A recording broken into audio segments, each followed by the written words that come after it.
na masama. Kaya nag-aalala ka tuloy. Kasi kung marami kang itinanim na mabuti, nananabi ka sa pagdating ng bukas dahil baka mamunga na ang mga itinanim mo. Galatians 6:7, do not be deceived.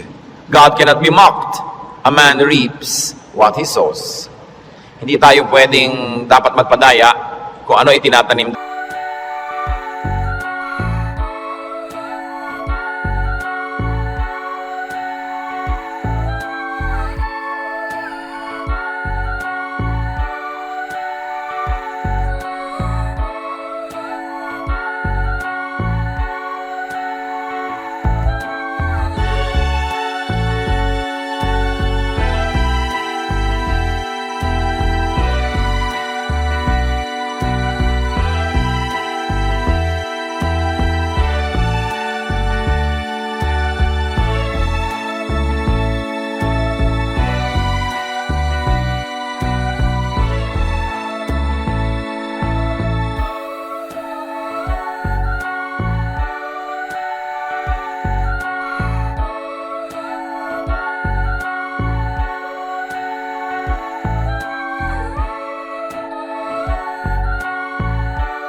Daw ay inaani. Kaya kung nakapagtanim na tayo ng maraming hindi maganda sa buhay, it's time to uproot bad plants. Pwede pa naman niyang bunutin, may pag-asa pa. Kahit nakapagtanim ka na at nalaman mong damo ang itinanim mo, hindi maganda, bunutin. Stop doing wrong kung ginagawa yun at nagawa na. Repent and seek forgiveness. Maraming nabuburang utang pag humihingi tayo ng patawad at tayo ay nagpapakumbaba. At ang dapat gawin habang may panahon, magtanim ng mabuti. Kahit naman may edad ka na, marami pa ring oras para gumawa, magsabi ng mabuti. Ang old age nga, ang pinakamagandang panahon para ituwid ang mga liko, itama ang mga mali, at tapunan ng liwanag ang mga madidilim na bahagi ng ating nakaraan. When you worry too much, baka kulang sa pananalig. Perhaps you're lacking in faith. Sa Matthew 8:24-26, without warning, a furious storm came up on the lake so that the waves swept over the boat. But Jesus was sleeping. The disciples went and woke him, saying, Lord, save us. We're going to drown. He replied, you of little faith, why are you so afraid? Then he got up and rebuked the winds and the waves, and it was completely calm. Well, actually, rational naman at valid yung fear nila dahil malakas ang bagyo, sinasalanta ng bagyo at ng mga waves at mga alon at hangin yung kanilang sasakyang pangdagat. Hindi naman imposibleng matakot ka nun at hindi naman yun unreasonable. Pero nakita natin yung statement ng Panginoong Hesus dito, He equated fear with lack of faith. Kaya pag marami tayong mga takot at kinakatakutan, ang dapat nating siyasatin yung ating pananalig. We should check our faith. The more faith we have, the less fears. The more fears, it means the less faith. Sabi nga, faith is the assurance of things hoped for, the evidence of things not seen. And if you're assured and you have evidence of God's goodness through faith, you will be much, much less prone to worry. Kaya si Pedro, nung pinalakad ng Panginoon sa tubig, nung siya'y nag-alala, natakot, siya'y lumubog. Matthew 14:29-31, come, he said. Then Peter got out of the boat, walked on the water, and came toward Jesus. But when he saw the wind, he was afraid, and beginning to sink, cried out, Lord, save me. Immediately Jesus reached out his hand and caught him. You of little faith, why did you doubt? In both cases, yung lulubog na bangka at lulubog na Pedro, pareho silang sumigaw, Lord, iligtas niyo po ako o iligtas niyo kami. At sila naman ay sinagip ng Panginoon at muling napanatag. So nakikita natin, pwedeng mangyari na mag-alala tayo, pwede tayong malimang na manghina ang pananalig, pero pag nararamdaman na natin yun, na tayo ay tinatalo na ng takot, magpaligtas kay Jesus, manalangin, tumawag, dahil yung example, nakita natin, ang tumatawag sa Panginoon, sinasagip niya. Kaya kung minsan nakakalimot tayong manalig, nakikita mong ninenervyos ka na pala, takot na ang naghahari sa iyong buhay, pangamba, anxiety, even panic, remember Jesus and call upon Him. Siyempre, nakakapanik yung lumulubog ka sa tubig, tulad ng panik ng maraming taong iba't ibang korte at hugis at kulay, but the Lord is still Savior of all our worries and Savior from all our concerns. When you worry too much and you think that your faith is a problem, then ask for more faith. Humingi. Kuminsan ang ating mga panalangin parang grocery list, shopping list, hingi nito, hingi nun. Maganda idagdag dyan yung bagay na hindi material. Humingi ka ng karagdagang pananalig, tibay ng pananalig, sapagkat yung taong may tibay ng pananalig, kahit anong bagyo ang dumating, kahit anong warning at signal ang marinig, hindi siya nababagabag. Mag-alala man, konti lang. Hindi siya natatalo at hindi siya nasasakal ng takot. Kaya ang sabi ng mga apostles sa Luke 17:5, increase our faith. Yan ang panalangin nila sa Panginoong Jesus. Sapagkat napatunayang kulang ang pananalig nila, ang hiningi nila, dagdagan yon. It is very important for us to practice faith. Habang ito'y pinapractice mo, you put it to use, lalong tumitibay, lalong lumalalim ang ating pananalig. Kung tayo mapag-alala, baka kulang sa kaalaman sa mga pangako at salita ng Diyos. Kung alam kasi natin ang mga pangako at salita ng Diyos, halos lahat ng concern natin covered. And I dare believe every concern is covered. Nung nananalangin itong sa Solomon, sa Panginoong Diyos, masdan natin ang kanyang paggunita sa mga pangako ng Diyos sa langit. 1 Kings 8:25. Now, Lord, God of Israel, keep for your servant David, my father, the promises you made to him, when you said, you shall never fail to have a man to sit before me on the throne of Israel. If only your sons are careful in all they do to walk before me as you have done. And now, O God of Israel, let your word that you promised your servant David, my father, come true. Malakas ang loob nitong Solomon na humingi sa Diyos sapagkat alam niya ang pangako ng Diyos sa kanyang tatay na si David. Kaya sabi niya, yung mga ipinangako niyo po sa ama ko, tuparin niyo, O Diyos. At pagka ang Diyos ay nilalapitan natin, na ang daladala natin ay yung pangako niya mismo at salita niya, ay nakakatiyak tayo na yun ay i-honor. Because God will always honor His word. Solomon, knowledgeable of God's promises to his father, claims it. So it's important for us, bago dumating ang worry, bago dumating ang fear, to know, then to claim and apply God's provision. Hindi kung kailan ka na nag-aalala at natatakot, doon ka pa maghahanap at mag-aaral, baka sa kalituhan mo, wala kang makita. Kaya mahalaga, mag-aral na agad. Sa uluhin ng mga salita ng Diyos, at i-quote sa sarili mo, i-quote sa pinoproblema mo, ang mga pangako niya. Bagamat kung hindi mo yung nagawa, may problema ka na, naghahanap ka pa rin, kapakipakinabang pa rin yun. Pero tiyak na kapakipakinabang lalo kung ginagawa natin before the need arises. Psalm 119 verse 50, sa lahat po ng mga nagdurusa, nahihirapan, memoryahin nyo itong verse na to, alalahanin, gunitain, anumang wika. My comfort in my suffering is this: your promise preserves my life. 5 very big words here. Suffering. Namnamin natin ang Psalm 119:50, sabi, my comfort is my suffering. So unang-una, suffering. Pagka atin pong inalala yan, there is suffering. We all go through suffering. Pero sabi niya, my comfort in my suffering. Bawat suffering, bawat pagdurusa, may kakambal na ginhawa. May kakambal na pampalubag loob, pampalakas ng loob. Sa niya, my comfort in my suffering is this: your promise preserves my life.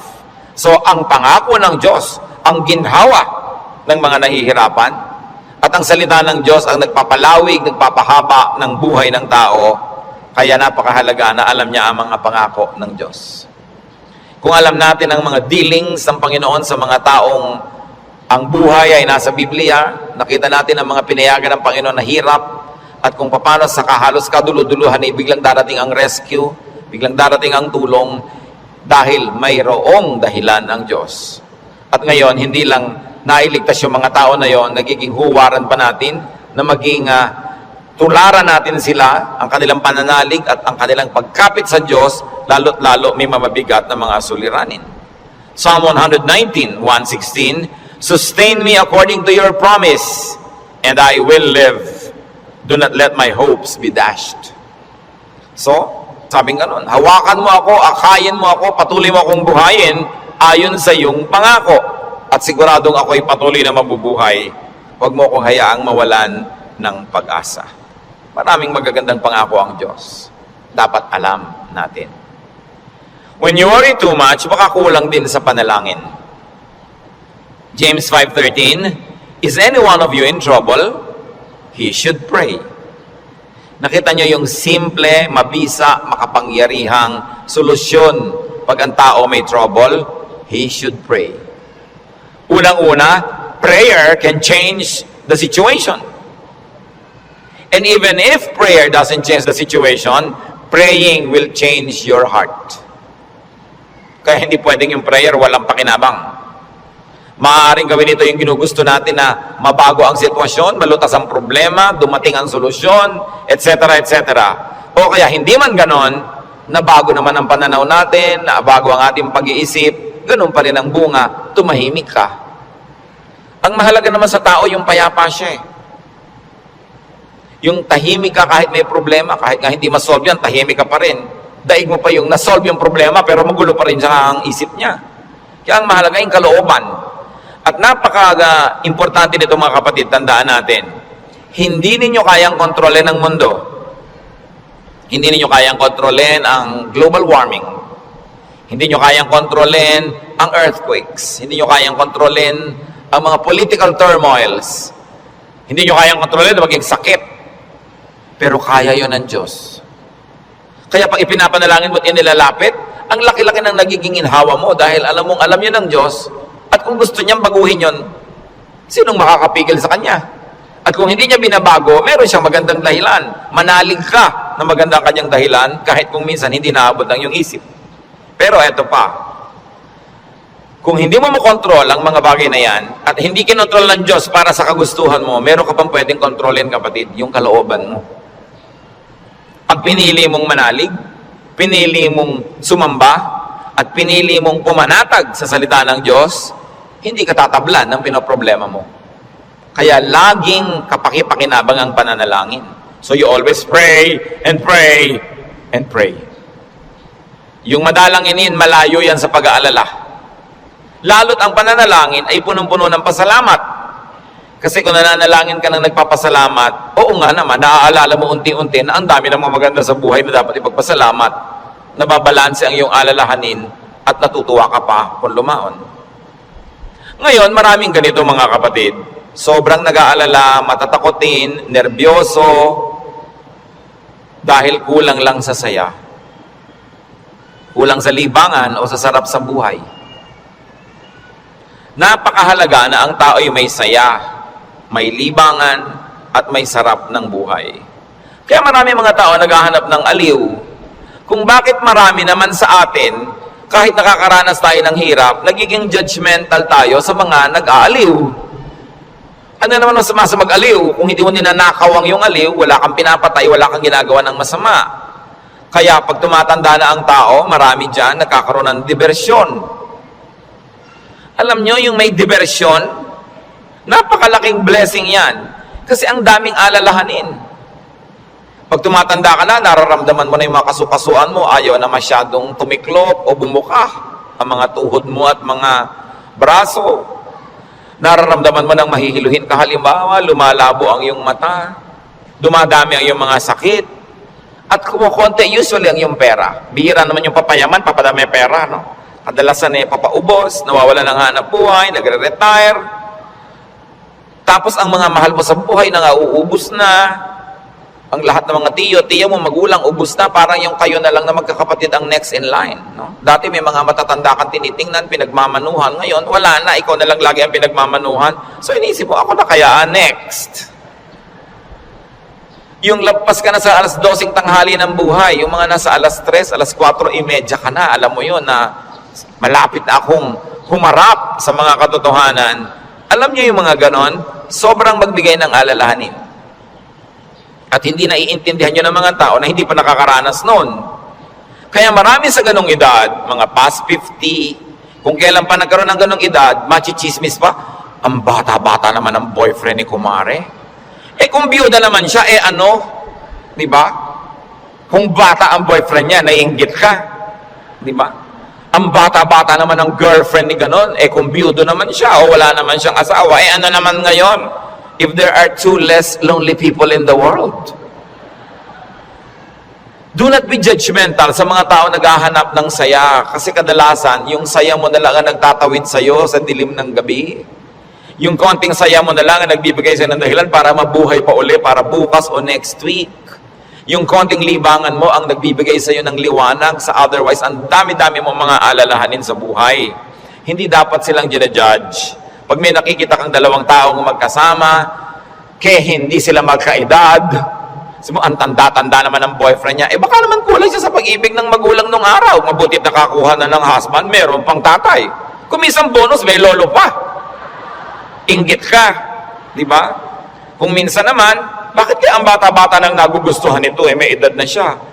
Kung puro kapwa matanda niya ang nakikita, ang pinag-uusapan laging arthritis, blood pressure, blood sugar, mga katarata, glaucoma, nakaka-depress. Kaya kung minsan masarap kasama yung bata na walang iniisip na mga alalahanin, puro happening at gimmick ang naiisip, nalilimutan mo mga problema mo. At yung problemang hindi nasosolve, malaking bagay kung nalilimutan man lang kahit sandali. Because you keep your sanity and you keep your cheerfulness. Mga kapatid, huwag kayong killjoy sa mga taong humahanap ng ligaya. Kasi hindi nyo naman papaligayahin Halimbawa, yung nanay niyong byuda, may boyfriend. Mano, byuda naman. Bakit? Sasamahan mo ba siya pag gusto niyang manood ng TV? Sasamahan mo ba siyang manood ng sunset? Hindi rin naman. Busy ka rin sa sarili mong asawa at mga anak. Tapos pinagkakaitan mo yung nanay mo, yung tatay mo ng kaligayahan. Ang mga tao kasi maraming dala, maraming problema. Matuwa tayo pag nakakakita sila ng konting itinatawid sila sa ganong mga hirap. Pasalamat ka na hindi na nga ikaw ang magtatawid at hindi na ikaw yung kailangang laging nandoon. People have needs. Kaya kailangang maging maunawain. Kaya kung marami tayong mga alalahanin, baka kulang ka lang sa entertainment. Hindi naman masama yung entertainment basta wala kang binibreak na law of God. Kumisa kasi yung mga relihiyoso kung bakit galit na galit sa mga tao. Hoy, alam mo, Christian na Christian si nakita ko siyang nagbingo. Kung lumigaya ba siya, hindi naman ninakaw sa iyo yung pantaya. No? So, marami magtatanong niyan sa akin and marami will feel uncomfortable. But, lalo yung mga may edad na nating mga nanay, mga tatay, kung ikaliligaya nila. Diba? Kakausapin mo ba yan sa haba ng mga kwento? Hindi naman lagi. Basta't walang nananakawan at hindi ka naman naghahangad, gusto mo lang malibang. Kung gusto ng Panginoon, tayo ay magkaroon ng buhay na masaya. Si Elijah, propetang-propeta, natalo ng lungkot, gusto tuloy mamatay. 1 Kings 19, 3-5. Elijah was afraid and ran for his life. When he came to Beersheba in Judah, he left his servant there, while he himself went a day's journey into the desert. He came to a broom tree, sat down under it, and prayed that he might die. I have had enough, Lord, he said. Take my life. I am no better than my ancestors. Then he lay down under the tree and fell asleep. Nakita niyo ang problema niya, natatakot siya, nagtatakbo siya, napagod, tapos iniwan pa niya yung assistant niyang lalaki, nag-isa siya maghapon, magdamag, sobrang nalungkot, na-depressed tuloy, pinaghahalo-halong gutom, pagod, gusto tuloy mamatay. Pero nung ginising ng anghel, pinakain, pinainom, pinatulog uli, ginising, pinakain, pinainom, pinatulog uli. Sumaya na naman, tuloy na naman ang ministry niya. Mahalaga, nakakatawid ka sa difficult days. Ecclesiastes 2:24, a man can do nothing better than to eat and drink and find satisfaction in his work. This too I see is from the hand of God. Nakita nyo, mapaka-halaga kay Solomon i-emphasize na sabi niya, yung pagkain, pag-inom, pagsasaya, galing din yan sa Diyos. Bakit niya idinidiin? Kasi akala ng iba, ang galing lang sa Diyos, tinik, krus, pasakit, kalbaryo. Amin ganon. Kung kailangan danasin yun, danasin. Pero hindi laging ganon ang kalooban ng Panginoon. Gusto niya tayo na mag-enjoy.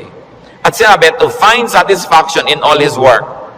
Not in somebody else's work, not in somebody else's fruits, but in someone's work. In other words, kung nasan ka ko, anong ginagawa mo, doon ka umimbento ng saya.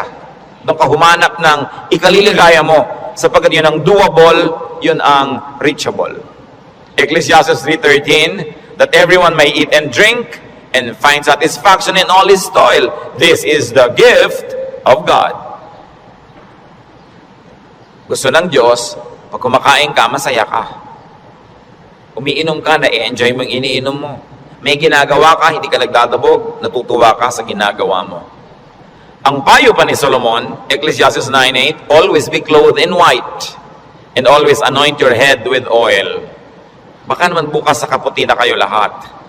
Yung puti kasi is associated with linen sa Israel at sa mga disyertong bansa tulad ng Egypt, kaya lahat ng mga nobles laging naka-white, naka-linen. Ibig sabihin kasi, comfortable and beautiful. So, ang sinasabi ni Solomon, be comfortable, have pleasure, and enjoy beauty, even in what you wear. Sa dami ng lungkot ng mundo, pag may konting saya na pwede mong kunin sa hangin, kunin mo. Pag may konting kaligayahan, kunin mo. Kasi maraming kalungkutan na hindi mo pwedeng iwasan. Mabuti na yung marami kang deposit sa alkansya ng saya, para pag may panahon ng pagdurusa, may madukot kang saya, pampalakas sa mga araw na malungkot ka. Kaya kung may pagkakataong sumaya, magpakasaya ka. May pagkakataong gandahan ng environment, gandahan mo kasi kuminsan napipilitan kang tumingin sa hindi maganda. Meron kang pagkakataong guminhawa, pag ginhawahin mo. Kasi maraming beses hindi ka maginhawa at wala kang magagawa tungkol doon. So marambuti na yung marami kang pabaon sa sarili mo, na saya, tawa, kagandahan, para pagka panahon ng tagsalat, meron kang panggagalingan ng lakas. Surround yourself with what is beautiful and pleasurable and comfortable. Sabi nga ni Balagtas, sapagkat ang mundo'y bayan ng hinagpis, mamamaya'y sukat tibayan ang dibdib. At ang isa sa mga pagpapatibay niyan, whenever you can be happy, be happy. So that when sadness that cannot be avoided comes, then you are well equipped. Because yung balance mo, kahit ma-withdrawhan ng lungkot, yung sayang nakatago, ang balance mo, marami pa ring sayang natira. Kaya ministry natin, mga kapatid, na magpasaya rin sa isa't isa. Hindi magpalungkot. Hindi may nagsasaya, maiinis ka. May nagkakakanta ng I did it my way, babarilin mo. No? Hayaan mo siya magkakanta. Alam mo ba kung anong problema niya sa buhay? Baka kailangan niya ang kidney transplant. Baka yung asawa niya may cancer. Baka ang mga anak niya walang pangmatrikula. At gusto na niyang tumalon sa ilog na walang tubig dahil El Nino. Kaya ang laki ng problema. Tatalo ka sa ilog, di ka malulunod. So, malaking problema yun. So, kumanta na lang siya ng I did it my way kahit wala sa tono. Babarilin mo pa. Surviving na nga yung tao. Marami sa atin, they're just trying to survive. Kung minsan nagdadamit ng akala mo payaso o Santa Claus o snowman, hindi mo siya maintindihan. Pero kung nagpapaligaya pa sa kanya, hindi naman ninakaw sa iyo yung suot niya, anong pakim mo? Hayaan mo siya, masaya siya. Hindi natin dapat ginadjudge yung kapwa according to our standard. Ako, hindi ko isusuot yan. Eh siguro, kontento ka sa buhay mo ngayon, masaya ka. Iba ka may hinahanap siyang ligaya na hindi mo naman ibibigay. Eh ano ngayon kung gano'n na suot niya? Mahalaga sa spiritualidad, ang tunay na spiritualidad, ang bunga niyan mga kapatid, kabaitan sa kapwa. Kung hindi ka mabait, kahit sa ulo mo yung buong Biblia, sayang lang. Para ano? When you worry too much, baka sobra ka ng pakikinig sa balita. Bad news. Yung makinig sa balita, manood ng primetime TV, garantisado, lulungkot ka. Kung hindi ka naman mawala ng ganang kumain dahil oras ng hapunan. Babae, tinadtad, sinigan, inilagay sa drum, nilagay ng semento, hinulog sa dagat. Gusto niyo bang panghimagas yan sa inyong paghahapunan? O kaya appetizer, kung late kayo wala kayong mapapala kapapanood yan. Hindi niyo naman kailangan malaman. Nananakot lang para bumenta. Siyempre, because bad news is good news in journalism. Ibig sabihin, papansinin ng tao. Pag nagpapakinig ka sa mga El Nino, La Nina na yan, mga earthquake, takot ang aabutin mo. Eh, may magagawa ka ba dyan? Ikaw ba si Bernardo Carpio? Sige, pigilan mo ang paggalaw ng lupa para huwag lumindol. Kaya mo ba yan? So, yan ang mga takot na hindi mo naman kailangang entertainin. Kasi wala ka naman magagawa tungkol dyan. Kaya manalangin ka. Yan sabi, pray, pray, pray. Siyempre, marami pang nananakot ay padami na ng padami ang tao sa mundo. Actually, pag nag-aeroplano kayo, makikita nyo, ang dami pang lupang walang laman eh. Nagkakagulo lang yung mga tao sa mga bayan-bayan at crossing. Parang ang dami pang maluwag. Napakarami ka lang siksikan kasi because of the imbalance ng economy. Natatakot ang mga tao na mauubos na daw ang langis. Actually, mga daang taon pa yan bago maubos. At hindi pa nga nauubos, nakaka-invento na ang tao ng mga bagong alternative sources of energy. Ang tao kasi fearfully and wonderfully made by God. We were made wonderfully. People will find a way as life finds a way. Sabi niyo ba, papangit na ang buhay? Hindi totoo yun. Tingnan nyo lang ang cellphone na hawak nyo o nasa bag nyo, malalaman nyo umasenso ang buhay. Nung araw, mayayaman lang ang mga may telepono. Yung halos gumapag ka sa lupa, kumatok, pwede po bang makitawag, Mrs. Cruz? Hindi tayo sa katotohanan na walang kwenta ang maruming ilog. Yung dating maruming ilog sa Singapore, ngayon, ang linis-linis na, ang dami na uling isda.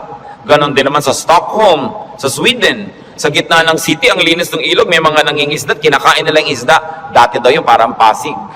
In other words, ang tao kasi natututo. Matututo at matututo. Mag-a-adjust tayo eh. Nagkakaroon ng maraming research sa siyensya. Hindi ba kahit nga ngayon 10, mukhang 30? Napapahaba ang kabataan para mag-enjoy pa ng maraming bagay. Yung mga kulot ngayon, gusto mo tuwid ang buhok mo, bukas tuwid. Gusto mo kulot ulit next week, kulot. Maraming nagagawa ang tao. Ang pagkain, nung araw nga, bago ka makakain ng palitaw, kailan magigiling ka pa ng malagkit, mga 3 oras mong ginigiling-giling sa bato. Ngayon, punta ka sa Via Mare, mamimili ka ng lahat. Parang piyesta araw-araw. Maraming tao nung araw, pagka piyesta lang nakakakain ng lechon. O kaya ng karne. Kasi hindi naman available. Pero ngayon, pipiliin mo pa. Puro leg ba? Puro likod? Puro napipili. Ang trend ng buhay, pag tinan nyo mga kapatid, papaganda. Huwag kayo nawawala ng pag-asa at huwag kayo nagpapalungkot dyan. Kasi God is in control. Ngayon, pag nagpapapakinig kayo din sa mga prophet of doom, sa sobrang prophecy, lulungkot din kayo. Diba? Ang alam natin, ang ending ng lahat ng prophecy, darating ang Diyos, o babalik tayo sa Diyos, pala man ang mauna doon, yung pa rin ang tunay na ending. No matter what the detail. Kaya ng ating dapat bigyan ng pansin. We romance the past too much. Laging the good old days, the good old days. Sabi ni Solomon sa Ecclesiastes 7:10, do not say, why were the old days better than these? For it is not wise to ask such questions. Huwag kayong magdrama-drama, lagi yung hinahanap yung kahapon ng araw. Yung nung araw, nasasakay ka halimbawa sa bus, talagang yung buhok mo hinila na ng lahat ng hangin bago ka makarating sa Maynila. Yung the good old days ba yun? Na para ka magkaroon ng ice cream, gagawa ka? Good old days ba yun? Marami tayong hindi ina-appreciate sa present. Sa accomplishment ng humanidad at ng kabihasnan. Because we romance the past too much. When you romance the past, you will be sad. When you worry about the future, you will be afraid. You know what God wants you to do? Enjoy the day. Enjoy the moment. Yan ang payo ni Jesus. Sabi niya, do not worry about tomorrow. Tomorrow will worry about itself. Let the day's own trouble be sufficient for the day. Yung iba naman, kaya nagwo-worry, sobrang daming alam. Kaya ang sabi sa Ecclesiastes 7:16, do not be over-righteous, neither be over-wise. Why destroy yourself? Habang marami kang nire-research, maraming inaalam na hindi mo naman talaga kailangan sa pang-araw-araw na buhay mo, dadagdagan lang ang alalahanin mo. And sometimes, even in religious studies, ganyan yan. Marami ngayong mga TV networks nagpapakute para makakuha ng audience, mapanood. Walang ginagawa kundi siraan ng Diyos, siraan ng Biblia, guluhin ang pananalig ng mga nananalig. Tapos pag naman nanood ka ng nanood, nakinig ka ng nakinig, ang ending mo ngayon, malilito ka. Hindi ka ngayon makatulog. Anong bunga nun sa'yo? So huwag mo nalang panoorin. Tahimik ang pananalig mo. Peaceful ka. That is a gift from God. Do not permit the enemy to disturb you. Kaya sabi, why destroy yourself? Don't be overwise. Alam niyo yung pagiging wise, it's a very difficult and a very high calling. Kaya mga tinatawag ng Diyos na maging mga philosopher, maging mga prophets, maging mga mangangaral, mahirap yun. Kasi pag lumalalim, tumataas ang iyong alam, nagiging vulnerable ka to so many anxieties and fears. You become vulnerable to a lot of isolation and sadness. Kaya nga yung mga tinawag ng mga special people to be God's channels of blessing and wisdom to others and to the multitudes. That's why we privilege them with respect. We privilege them with a lot of things. Kasi ang pwede lang nating isukli sa ating mga propeta, sa ating mga mangangaral, sa ating mga philosophers, ang pwede lang nating isukli sa kanila, pagmamahal, pag-ibig, pagrespeto, kasi dinadanas nila ang maraming hindi na natin dinaranas. Sa kanila ibinubunyag ang mga malalalim, mahihiwaga at mahihirap na mga bagay para maipaliwanag nila sa mga ordinary mortals like you and me. Kaya mahirap yan. Marami sa mga propeta, marami sa mga great artists, marami sa mga great achievers, great thinkers are tormented by their spirits and in their spirits. Kasi they become sensitive to many things. Kaya napakasarap ng buhay ng mga taong regular lang.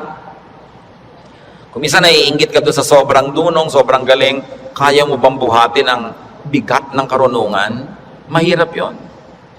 Yung may ipabigay sa iyo ang Diyos, sasabihin ng Diyos, ipamigay mo na yan dyan sa mga tao, hindi siya madali. Kaya kung minsan may eccentric behavior, no? Yung mga great artists na hindi nauunawa ng mga karaniwan tao. Basta tayo mga kapatid, may hindi nauunawa, huwag nyo i-judge. Sikapin yung unawain, at kung hindi nyo malang maunawaan, at least leave it alone. Huwag nyo siraan, huwag nyo pintasan, kasi hindi nyo alam. At pasalamat kayo, hindi kayo yun. Ngayon, we avoid extremes. Because extreme behavior and extreme thinking also leads to a lot of worry. Ecclesiastes 7:18, the man who fears God will avoid all extremes. Gumigitna ka lang, bumabalansi ka lang, para tahimik ang buhay mo. Ecclesiastes 12:12, be warned, my son, of making many books there is no end, and much study wearies the body. Lalo ngayon, ang daming choices. Nung araw, 3 lang ang channel sa TV. Ngayon, daan-daan ang channel. Ang dami mong choice. Kaya wala ka nang mabuong programa. Marami ka kasing choice. Nung araw, pagkahapon, basta mga aninong gumagalaw, yun lang ang mapapanood mo. Mga lumang pelikula. Wala ka nang maraming choice. Kuminsan, tahimik pa yun eh. Umorder ka sa restaurant ng tea. Nung araw, pag umorder ka ng cha, etong cha. Ano pong tea? Ang daming tea. Alam niyo, mahigit 100 yung papapiliin sa inyong waitress. Pagkatapos papapiliin ka pa kung hot o cold. Tapos papipiliin ka pa kung natural o ganito. May sugar o without. Pag may sugar, natural sugar, coco sugar. Ang dami pang sugar. Huwag na nga, tubig na lang. Ang daming choices ng pati ng soft drinks. Gumugulo tuloy. Bakit natin ito binabanggit? Mga kapatid, kung tahimik na ang inyong kalooban sa pananalig niyo sa Panginoon, huwag niyo nang guluhin ng kung ano-ano pa mga ideya. Walang mapapala. Ang kaluluwang palipat-lipat, papalit-palit. Sabi ni Solomon, tigilan niyo na yung kababasa sobra. Sabi ganon, mapapagod ka lang, matutuyo ang iyong lakas. Sabi ganon, hindi matatapos yan. Ang ending din naman, haharap ka sa Diyos eh. Kaya kung tahimik ka na, payapa, huwag ka nang pagulo pa. That's why prophets and philosophers and thinkers and teachers are burdened. And the only thing we can give them is to privilege them with respect. Sabi sa Ecclesiastes 5:12, the sleep of a laborer is sweet. Read laborer as simple man. No? Yung unscholarly man. Sabi ko noon, mas madaling sumaya pag mababaw ka. So huwag mo nang masyadong laliman. Kasi baka walang humukay, para kang nagtago na walang naghanap, lalabas ka rin, mahirap. Pag may mga mababaw dyan, ang saya naman nila, mabuti pa sila. No? Yung konting, ay hangin. Hangin lang, tumatawa. Kesa naman ang tali-talino mo, wala na makapagpatawa sa'yo. Mas mahirap yun. No? When you worry too much, baka kulang ka lang sa food or drink or chemical balance, tulad ng pinag-usapan natin nun. Kaya, yung propeta, pinakain ng anghel sa 1 Kings 19:7-9, at guminhawa na siya nung siya kumain at nakainom. Baka sobra ka nagda-diet, kulang ka na sa vitamina, kulang ka na sa minerals, kulang ka na sa nutrients, kaya ka pala malungkot. Ang bewang mo nga, di ba? Ang liit-liit. Pero ang lungkot mo naman, nakatingin ka at nakatulala, no? Sa kawalan, di bali nang lumaki ang bewang mo. Basta masaya ka. No? Ang mahalaga yung kalooban mong masaya ka. Kasi ang buhay maiksi. Alangan namang ubusin mo pa sa lungkot yan. Kailangan i-maximize mo yung saya. Kaya si Timothy na laging sinisikmura, sabi sa kanya ni Paul sa 1 Timothy 5:23, stop drinking only water and use a little wine because of your stomach and your frequent illnesses. So kulang siya sa chemical balance. Binabalanse. The Lord Jesus' prescription against worry, Matthew 6:26-34. Sabi niya, look at the birds of the air. They do not sow or reap or store away in barns, and yet your heavenly Father feeds them. Are you not much more valuable than they? Who of you by worrying can add a single hour to his life? So, ba't ka nag-aalala? Kita mo yung mga ibon, hindi naman yan nag-agriculture, pero pinapakain, buhay din yan. Mas mahalaga ka kaysa ibon. Kaya ang unahin mo, manalangin, lumapit sa Diyos, manalig. Tapos marami ka pang ibang alalahanin, etc., etc. Kaya sa verses 26 to 34 ng Matthew 6, sabi ng Panginoong Jesus, "And why do you worry about clothes? See how the lilies of the field grow. They do not labor or spin. Yet I tell you that not even Solomon in all his splendor was dressed like one of these. And if that is how God clothes the grass of the field, which is here today and tomorrow is thrown into the fire, will He not much more clothe you, O you of little faith?" Sabi, ba't ka nag-aalala kung ano isusuot mo? Mga little things pa yan. Kasi yung damit dyan, symbolic of all other things. Food and drink, symbolic of all our needs. Plus, what to wear. Sabi niya, nakita mo yung mga damo. Hindi naman gumagawa ng tela yan. Hindi yan naggagawa ng damit. Pero kahit si Solomon, sa kanyang kayamanan, hindi nakapagbihis tulad ng magagarang damo na yan. At kung yung mga damo na buhay ngayon, bukas ay tuyot na at sisigan na lang, ay dinadamitan ng Diyos ng maganda, ikaw pa kaya ang pabayaan ng Diyos? So pag nag-aalala tayo, tumingin ka sa lumilipad na ibon, kaya dapat hindi tinitirador ang ibon, dahil anong titingnan mo kung walang lumilipad? No? Hayaan nyo silang magliparan dyan. At tumingin ka sa damo na maganda, tumingin ka sa isda na maganda, tumingin ka sa lahat ng magagandang likha ng Diyos, ikaw pa kaya ang hindi alagaan? Kung yan nga, inaalagaan. Kaya sabi ng Panginoon sa Matthew 6, 26 to 34, kadugtong, "So do not worry, saying, what shall we eat? Or what shall we drink? Or what shall we wear? For the pagans run after all these things, and your heavenly Father knows that you need them." Nag-aalala ka kasi alam mo kakailanganin mo. Huwag mong kalimutang alam ng Diyos na kailangan mo yun. At kung inassignan ka ng buhay ng Diyos na ganito kahaba, alam nga namang wala siyang ilagay na provision, paano ka mabubuhay, hindi matutupad yung plano niya para sa'yo? Kaya pakakainin ka niya, bubuhayin ka niya. Maaaring hindi siya laging gumawa ng himala, pero itinanim niya sa iyong isip, sa iyong puso, sa iyong naturalesa, na bubuhayin mo ang iyong sarili, kahit anong mangyari. Life finds a way. Kaya yung mga nagbebenta ng life insurance, pag tinanong mo, ba't po kayo nag-i-insure ng mga tao, paano kung mamatay lahat yan? Sasabihin nila, nakalipas. Noon lumindol, laging may lindol. Lagi, buhay pa rin ang buong humanidad. No? May mga nasasalanta, pero marami pa rin natiling buhay. At as we always say, earthquakes don't kill, but bad buildings do. Kaya nga nagkakaroon ng kapabayaan yung mga tao. Kumisan, mapahamak tuloy. Yung mga earthquake na yan, noon pa yan, unang panahon pa. Hindi na yan bago. Sabi sa Ecclesiastes 1:9-10, "What has been, will be again. And what has been done, will be done again. There is nothing new under the sun."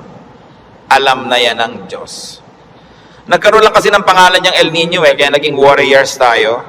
Nung araw pa sinaunang panahon, hindi umuulan, yung mga tao magpoprosesyon sa mga bukid para umulan. Nangyayari na nun. Pero may bukid pa rin, may tao pa rin, dumadami pa nga. Is there anything of which one can say, "Look, there is something new"? It was here already, long ago. It was here before our time. And if it was here before our time, then it was God designed, God ordained. It is in accordance with God's will. And if God promises that He will take care of you, and He knows the natural things that will happen, God knows how to take care of His people. Yun ang dapat nating panghawakan. Hindi ka padala sa takot, sa mga sensational news. Kapatid, kung ano man ang pinoproblema mo, nandyan na yan, matagal na. Inilagay yan dyan ng Diyos. O kung hindi man, pinayagan niyang malagay yan dyan, alam niya. At kung alam ng Diyos, pwede ka magtiwala. Huwag mong problemahin. Listen, church. Ang problema, nagiging problema, kasi pinoproblema. Pag hindi mo pinroblema, di hindi problema. Kaya dalawang tao, dalawang ina, yung isa yung anak, wala pa, 2:00 na ng umaga, balisang-balisa, hindi makatulog. Yung isang ina naman, tulog na tulog. Parehong wala yung anak nila. Yung isa kasi pinoproblema niya, yung isa hindi. So, malaki na yun, alam na niya umuwi. Lalong-lalo kami ang pangatlo pa na hindi naman problema. Tapos sabi niya, ipinanalangin ko na sa Lord. Wala ako sa kinakalagyan ng anak ko ngayon, pero nandun ang Diyos. So, binilin ko na. In fact, mas mahal naman ng Diyos yung anak ko kaysa mahal ko yung anak ko. So, magtitiwala ako at matutulog ako. Dahil anong mapapala kung gising ako dito? So, iba-ibang attitude, pare-parehong sitwasyon. Your attitude will shape your lifestyle. No? Ganon yun. Kung minsan, merong mga asawa na hindi na halos pansinin ng asawa nila, laging wala. Merong mga nag-aalala, bakit siya laging wala, etc. etc. Meron mga, ay salamat, wala siya. Marami akong magagawa ngayon, walang abala.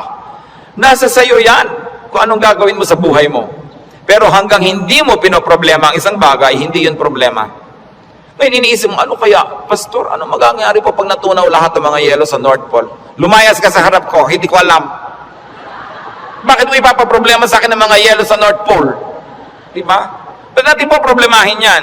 Magdasal ka, kahit alam ko na kasi lumubog ang buong mundo eh. Gusto ng Lord na lumutang sila Noah, lumutang. Di lumapit ka sa Diyos para kahit lumubog, lumutang ka. Bakit mo pa problemahin yung buong yelo, buong Antarctica? Ang saya-saya ng buhay ko dito, bibigyan mo ko ng problema. Ano po kaya't naglilindol? Kaya ba natin pigilit kahit anong gawin natin dito? Diba? But of course, there are practical things you can do to minimize risk and danger. But you can only do so much. Kaya nga may Diyos eh. Para yung hindi mo kaya, ipasa Diyos mo. Magtiwala ka at mag-enjoy ka ng buhay. Gumawa ka ng mabuti. Kaya tayo gusto ng Diyos na pumanatag, tumahimik, para sa kapanatagan at katahimikan, ma-inspire kang gumawa ng mabuti. Hindi lang para magpasasa sa sarap. Your stability in life, your wealth, your security, your health, should not only be used for your personal enjoyment. It must become the springboard for much nobler missions in life. Na kumbaga, wala ka ng need, so pwede ka na magbigay. Malakas ka naman, pwede kang tumulong. Tahimik ang loob mo, pwede kang umakay, umunawa sa mga magugulo ang loob. Kaya gusto nating pumanatag, umayos, hindi lang para magpasarap. Para magawa natin yung mission na ibinibigay sa atin ng Diyos na maging blessing tayo sa ating mga kapwa-tao. So, brothers and sisters, think about the things you worry about. It's your decision if you like to turn them into problems. Pag pinroblematize mo. Marami mga tanong pa, mga doktrina na hindi natin alam. Ano po kaya ang itsura natin sa langit?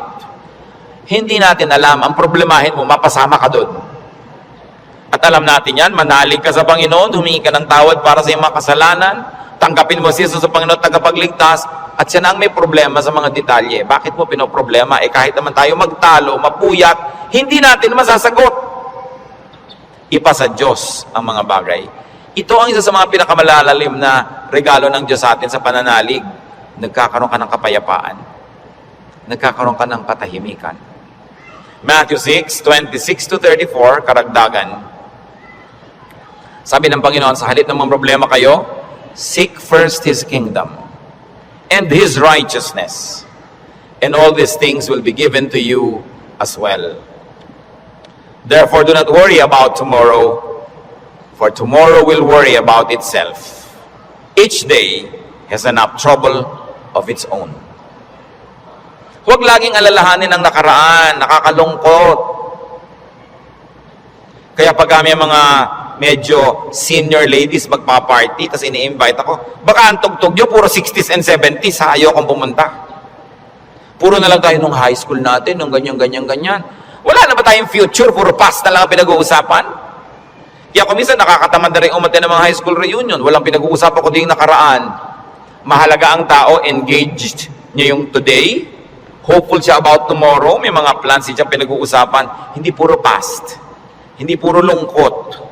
Kasi sayang ang isang araw na inubos mo sa lungkot, pwede mo namang pasayahin. Okay, maganda rin naman kumisang makinig ng mga lumang tugtog, mag-alala ng kahapon, pero huwag sobra. Because when you romance the past, you will be sad. Marami pa tayong, kaya hindi pa tayo kinukuha ng Diyos, may today pa, para mabuhay tayo today. At yung bukas, hawak niya yan, hindi natin hawak, so huwag yung agawin sa Kanya. Kaya nagiging mabigat, inaagaw niyo sa Diyos yung pagbuhat sa past. Pero yung today, kayang-kaya nating hawakan sa tulong ng Diyos kasi ibinibigay niya sa atin yung today. So sabi niya, ang alalahanin mo lang yung today. May maiinom pa po kaya tayo, Pastor, sa 2020? Ang layo pa nun. May tubig ka pa sa bahay mo ngayon, meron po, masaya ka na. Bukas, lalagyan ulit yan ng Diyos. Sabi, give us this day our daily bread. Bakit mo lulutasin yung problema ng isang buong buhay sa isang araw? Yung lakas mo para lang sa problema ng araw na to, inuubos mo sa napakaraming araw na problema, kaya kinakapos. Pero lahat ng problema sa araw na to, kasya ang pagpapala ng Diyos sa araw na ito. Kasya. Tại cả cái sự nghiệp có 1992, mày cứ nhắc mãi còn lại thì thảm hại. Ý chí con người là một thứ diệu kỳ, mày đã chứng minh nó xuất sắc bằng chuyện. Hơn 7 năm trước làm vì lâu phút cần ý chí thế nào mà giờ đang thằng nghiện. Một thằng nghiện đòi chịu trách nhiệm, không những được cười mà ngay còn lạ lắm muốn chịu trách nhiệm. Mà khi người ta chửi những việc mày sai thì mày lại dọa đớm. Những sinh tượng đài của sự cố gắng mà đời nghiện hút thì tóm lại như này. Thông điệp của mày là những thằng nói hay thường sống như cứt và cứt thì như mày. Mày chỉ cố dãi vậy là một thằng thất bại đã làm gì cho đời. Mày không hối cải vẫn còn ở giang hồ thì chết con mẹ mày đi cho rồi. Nhiều thằng cũng chia đồ, nhiều thằng cũng được chém, nhưng mà đấy là thời dậy thì còn trẻ trâu. Từ lúc trưởng thành đến nghĩ cái điểm dừng cho hay ho đéo gì mà đem ra kể đâu. Chỉ có thằng ngu như mày mới thấy hút hít là thứ đáng để tự hào. Cái điểm cảnh cáo cho thằng sắc láo tương lai của mày. Mày tự dự báo, mày thích ngổ ngáo, mày thích nổi tiếng, mày thích bay cao, mày thích như gió, mày thích làm người phán xử trong phim để kết phim cũng bị xích như chó. Và tao đã thay mặt cho toàn nhân dân, ghi công Tony TK về tinh thần. Kung ngayon ang atupagin mo sa buhay. Hindi ibig sabihin na hindi ka na magpaplano ng future. Nagpaplano ka generally, but you don't get obsessed with that. But don't fail to live the moment, to savor the moment, because it will never happen again. Alam nyo, kahit anong iniintay nyo, pag wala kayong ginawa kundi hintayin yon, ganun lang pala, sandali lang tapos. Araw ng kasal, anibersaryo, fiesta, event, ang tagal mo pinaghahandaan, tapos sandali lang natapos, sasabi, ay, tapos na. Marami kasi, nahihirapan silang ihanda yung darating pa, pero pag nangyayari na, they are too busy trying to be perfect, hindi nila na-enjoy, tapos na, wala na, lugi na sila. So, enjoy the moment. Pag kami kinakasal ako, may ibinubulong akong gano'n, minsan may tinatanong sa akin, ano po yung ibinulong nyo, Pastor? May mga pakialamera kasi pati ibinulong mo, tinatanong. Sabi ko, wala. Sinabi ko lang, pagkakainan na, kumain kayong mabuti. Huwag kayong mag-entertain ng mga bisita. Tayo kayo ng tayo. Kasi this is your first meal together as husband and wife. Enjoy it. Stop being warriors and perfect hosts. Enjoy your meal. Ito yung meal, enjoyin ko. O, debo mo ngayon, enjoyin mo. Huwag mo nang isipin na kung ano ang bagay. Kasi mamaya, tapos na yan eh. Dapat ine-enjoy. Pag pangbukas, malayo pa. Do not worry. Focus on today's concerns and pleasures and enjoy whatever can be enjoyed. Philippians 4:6-7. Do not be anxious about anything, but in everything, by prayer and petition, with thanksgiving, present your requests to God. And the peace of God, which transcends all understanding, will guard your hearts and your minds in Christ Jesus. Sabi, huwag kayong mag-alala, huwag kayong matakot, huwag kayong mag-panic tungkol sa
kahit anong bagay.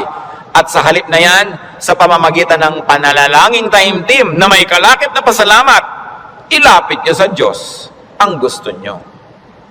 Sabi niya, at makikita nyo, yung kapayapaan ng Diyos na mahirap unawain, imposibleng makamit, mararamdaman ninyo, and you will feel secure. So pagka nagkikita yung anxious, mga kapatid, nag-aalala, anong dapat gawin? Pray. With thanksgiving,